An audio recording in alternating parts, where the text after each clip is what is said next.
Ever wanted to take a look inside a company that made simple novelty games that, in their own ways, are just experiences in time, nature, and in some cases, enhancements of legacy games?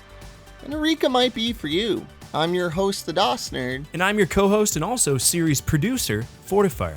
And welcome to the Ready Go Gaming Show Special.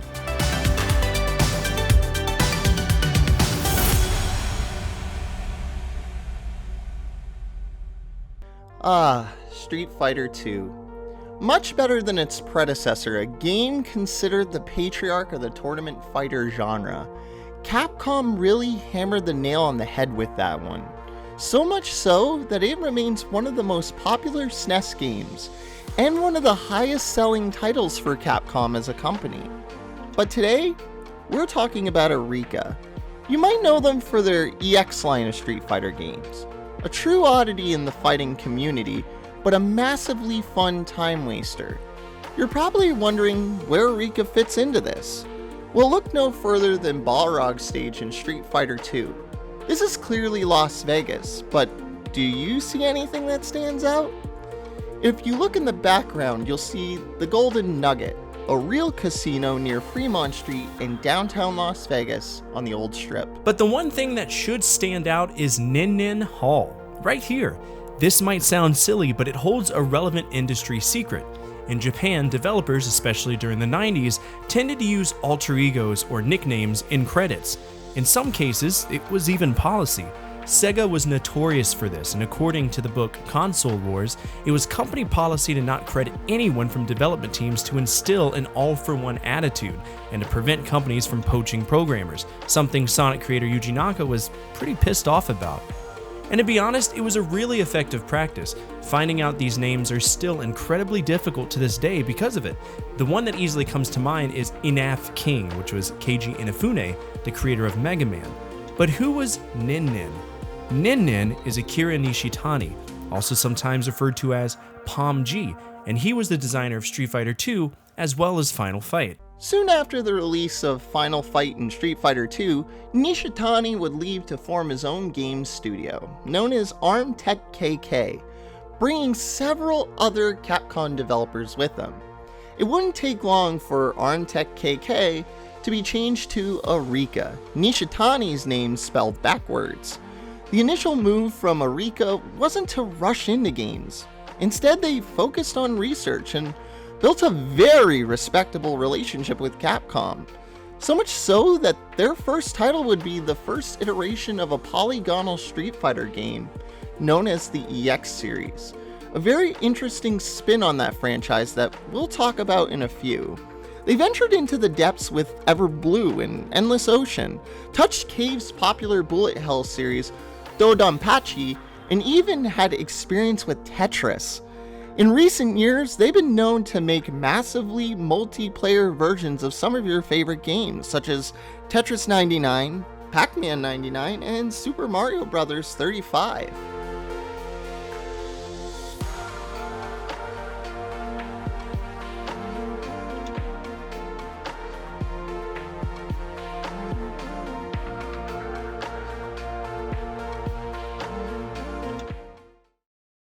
Now it's time to talk about some of the franchises that made Eureka what they are today. You might even find one that piques your interest.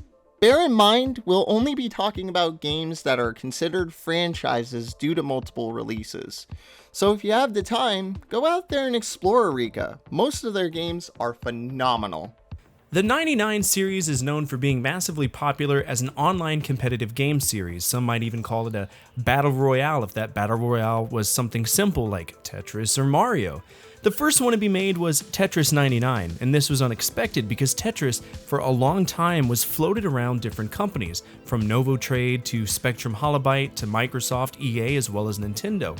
It's kind of hard to know who really owns the IP for Tetris at this point, but Tetris 99 was pitched by Nintendo during a Nintendo Direct in 2019. It was massively successful and also massively fun, and conceptually pushed for the creation of two other Battle Royale style games, the first being Super Mario 35, named to honor the 35th anniversary of Super Mario Bros., and the second would be Pac-Man 99, following the same architecture.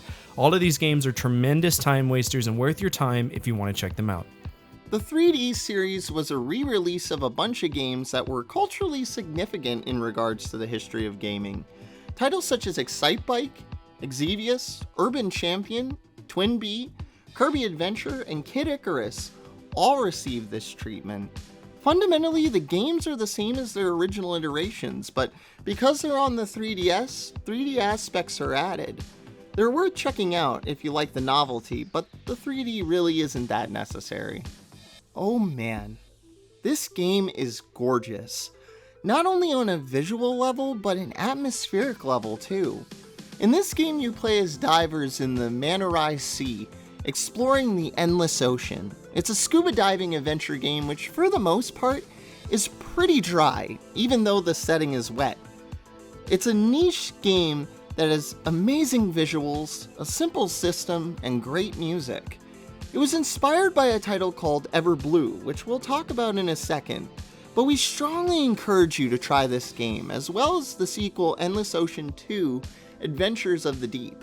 If you want a game to just veg out and be involved with nature, check it out.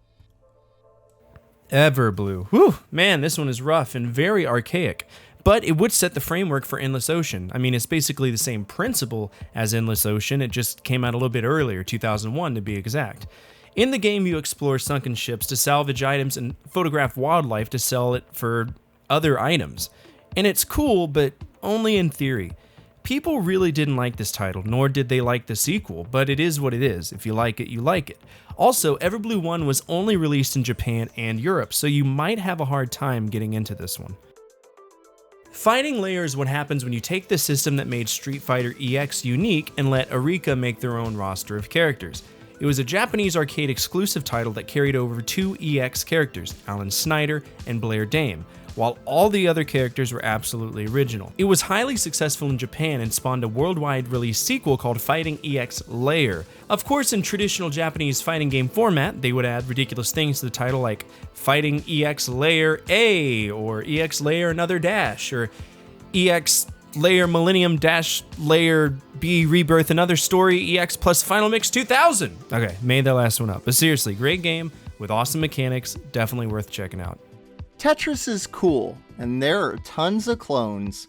Jewelry Master is no exception. As a free-to-play Tetris clone, this was a decent game, and that's where the normalcy stops. Because the next game was weird as hell. Mostly because it's the same game, but with weeb themes, and you, go on dates with girls while solving puzzles. I feel like in some way Honey Pop was inspired by this game. No sex though, just jewels and awkward canned conversations. There was one more game, Tinkle Light, which sounds a lot like a Teletubbies adult video, but it's pretty much the same game. Arika worked often with 2 major companies, Capcom as well as Nintendo. In the case of working with Nintendo, they tended to work on the Dr. Mario series more than any other, releasing 2 games, Dr. Luigi and Dr. Mario Miracle Cure. Both are unique spins, but mostly feel like fan service. For a long time, Street Fighter was two-dimensional. From 1987 all the way to 1999, Street Fighter was presented in the traditional tournament fighter fashion with amazing sprite work and art. The first attempt at 3D-ish graphics in the Street Fighter world from Capcom itself would be Street Fighter 4, but that wouldn't be released until 2008. However, Arika would release the EX series in 1996, finally providing consumers that long-awaited 3D feel akin to Sega's Virtual Fighter. It looked rigid, but honestly, it's really fun. There are some unique mechanics in this title, but many of the fighting controls carried over from Street Fighter 2 and the Alpha series. In layman's term, EX is a polygonal 2D, 3D fighting game. The first entry had 2 reworks, which is traditional for Street Fighter titles. The sequel EX2 was also really decent, but unfortunately EX3 is where it jumped the shark. It felt slower and didn't really hit the marks like the first 2 did. Every company needs a music game, and in this case, Technetics is just that. The soundtrack is kind of mediocre, but the principle of the game is that you move around a stage on a circles and activate them. It's kind of like DDR if you weren't playing DDR and instead just made someone else do the dancing. There were 2 games, but honestly, you'd be better playing Beatmania or just DDR. Tetris, as we mentioned before, had a really volatile history. There's been a battle for intellectual property rights for a long time, mostly because it was invented during the Soviet era, and as you can assume, all game belonged to Soviet Russia. All ideas, Soviet ideas. Once the dust settled between like 30 companies, certain companies were allowed to make titles.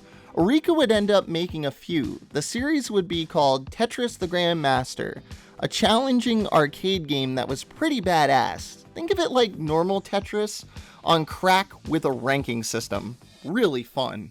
As always, if you like what you saw, please don't hesitate to subscribe to the channel. We make tons of different videos covering tons of different aspects of retro gaming history. As always, from my family to your family, good energy, good vibes, Fortifire out.